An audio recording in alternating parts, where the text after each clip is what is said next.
Living Water from Deep Wells of Revelation, Volume 1, a collection of excerpts from the ministry of T. Austin Sparks. Satan's main objective. The main objective of the forces of evil is by some means, no matter how, to rob the believer of real spiritual fighting force, not talking force, working force, organizing force, advertising force, holding and going to meeting force, listening to teaching force, soul force, but genuine fighting force in which the impact of the victory of the Christ of Calvary by the cross is registered upon the forces back of the human and worldly elements, the principalities and authorities, the world rulers of this darkness, and the hosts of wicked spirits in the heavenlies. Ephesians 6:12. Spiritual effectiveness is decided there, and not amongst the things seen. It is because of this that the enemy is well pleased amongst the spiritually superficial or unspiritual Christians to carry on a campaign of works and activities, programs, institutions, meetings, and churches, and allow or foster a certain kind of success imitative of good, but in which there is nothing that gets beyond time and earth, and is lacking in that constituent which affects his hold upon the situation. So many there are who seek to do God's work by natural capacity, or withhold from it because of lack of natural abilities. Human and natural force of mind, intellect, reason, status, position, influence, personality, acumen, training, advantage, temperament, disposition, constitution, etc.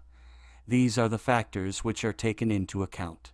Whatever God may do through a man or a woman, employing any wholly sanctified mind or heart or will or resource within or without, it must be settled that the measure of spiritual effectiveness, the measure in which we count in the presence of the unseen forces, is just the measure in which we have come by the cross to the place where we know, and live accordingly, that it is not in or of ourselves to serve God, that no resource of ours can count as an effectual basis, that God must do it in us and through us, and that all means, methods, forces, times, enablements must be out from himself.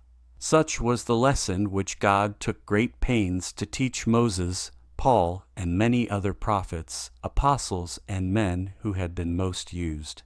The test question is not that which relates to influence amongst men, much or little reputation, following, head counting, full diaries, acceptableness, meetings attended and taken part in, teaching received, truth known, knowledge possessed, zeal demonstrated, suffering endured. It is not whether we are well known among men, but whether demons say, Jesus I know, and you I know.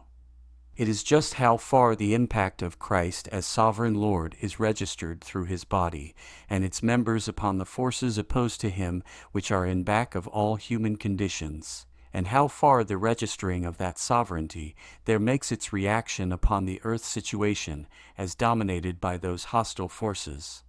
We may be very much in action in all other kinds of work and, failing here, be really paralyzed. But we may be out of all other activities and counting in that realm, labor more abundantly and effectually than they all. You will find more audio books presented by Book Ministry as you click the lower left of your screen.